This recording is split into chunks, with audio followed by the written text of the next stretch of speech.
Untuk kamu yang ingin punya bisnis milik sendiri dan jalankan sendiri, tapi tidak punya modal, dengarkan cerita saya sampai selesai. Kamu mungkin bisa mendapatkan ide untuk mencapai impian kamu.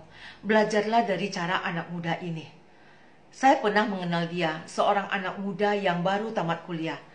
Anak muda ini adalah anak kos, asal dari Sumatera Utara, menamatkan kuliah di Jakarta.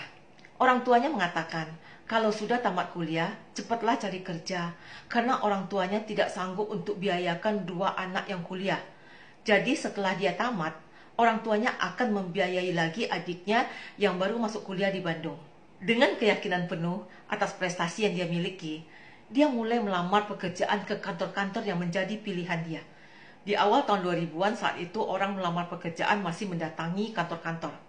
Satu kantor, dua kantor, tiga kantor yang dia masuki, semuanya dijawab belum ada lowongan. Dia mulai ragu dengan pilihan pekerjaan dia. Kemudian dia berkata, kalau tidak ada pekerjaan di kantor-kantor besar, saya coba di kantor-kantor kecil saja. Lalu dia masuk lagi ke kantor-kantor kecil. Tidak juga ada lowongan. Kemudian dia berkata lagi dalam hati, kalau tidak dapat pekerjaan sesuai jurusan kuliah saya, ya sudahlah, kerja apa saja jadi. Lalu dia mulai melamar ke toko-toko. Ternyata tetap tidak ada lowongan. Semua usaha pada saat itu melakukan pengetatan biaya karena masih situasi krisis moneter. Dia lalu berkata lagi dalam hati, hari ini sudah 12 tempat saya datangi, belum juga dapat pekerjaan. Kalau yang ke-13 ini belum juga dapat, maka bisa celaka 13 lah saya. Gimana mau hidup di Jakarta? Setelah berdoa sejenak, anak muda ini lalu masuk ke sebuah kantor. Dia bertemu dengan seorang ibu. Dia menyampaikan maksud dia kepada ibu ini, bahwa dia mau memasukkan lamaran kerja. Si ibu bertanya, kamu tamatan apa? Desain interior, Bu, katanya. Lalu kenapa kamu melamar ke sini? Anak muda menjawab, saya sudah masuk 12 kantor hari ini, Bu, dan tidak ada satupun yang memberi harapan saya bisa kerja. Saya betul-betul butuh pekerjaan. Si ibu kaget sekali. Masuk keluar kantor 12 tempat di Jakarta ini tidak mudah loh. Dan mental ditolak sampai 12 kali, itu luar biasa. Kuat sekali. Lalu si ibu tanya, kalau kamu bertemu orang lagi, menawarkan produk kamu, belum ada yang beli, tapi kamu tetap dibayar, apakah kamu mau? Saya kasih kamu 1 juta dulu. Mau, Bu, katanya. Asal saya punya kerjaan saja, saya mau. Oke, baik, kata si ibu. Besok kamu mulai kerja, datang dengan pakaian rapi, pakai sepatu dan wangi. Nah, besoknya pagi-pagi anak muda sudah datang. Dia di-training oleh si ibu. Apa produknya dan apa yang mesti dia sampaikan ke calon klien. Setelah latihan bolak-balik di kantor dengan beberapa orang, mulailah anak muda ini disuruh praktek ke lapangan. Sehari dia harus ketemu 10 orang untuk menyampaikan apa yang dia latihan di kantor. Dia disuruh ke pasar gelodok. Nah, mulailah si anak muda mempraktekkan ilmu yang dia dapat.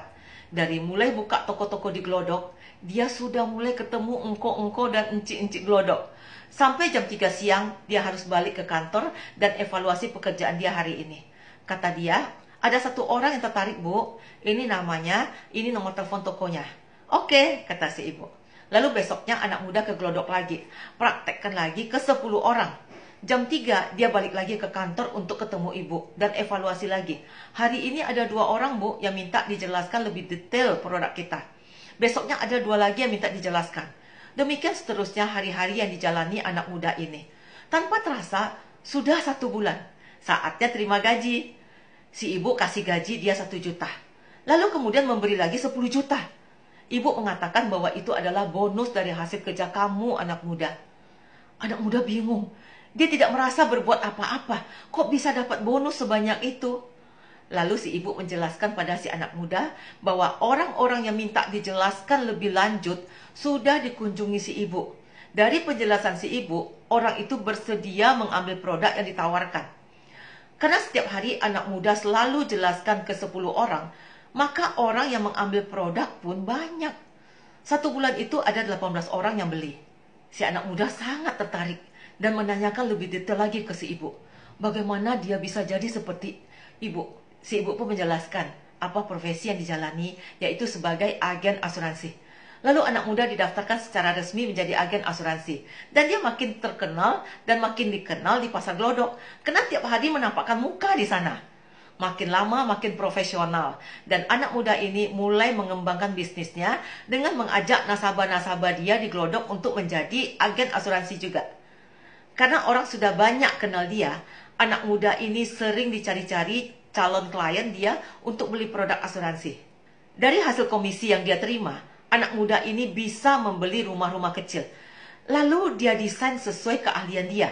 Kemudian dijual lagi. Lalu beli lagi, jual lagi.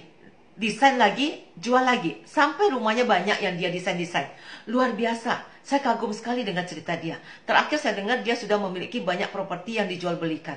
Kadang-kadang teman-teman ya, untuk mencapai impian kita tidak selalu harus berjalan di jalan raya yang mulus. Bisa melewati lorong-lorong dulu, jalan tikus dulu untuk bisa sampai ke tujuan. Anak muda ini siapa sangka, tamatan desain interior. Tidak ada modal untuk buka usaha sendiri untuk desain-desain rumah dan dijual lagi. Kalau anak muda tadi jadi kerja sebagai karyawan, belum tentu dia bisa beli-beli rumah dan desain, lalu jual. Nah, sudah cari pekerjaan, tidak ada yang terima. Ketemunya jadi agen asuransi. Dari komisi agen asuransi, dia bisa beli rumah, lalu didesain dan dijual lagi, sampai memiliki banyak properti. Kalau kamu sendiri bagaimana? Apakah sudah tercapai impiannya?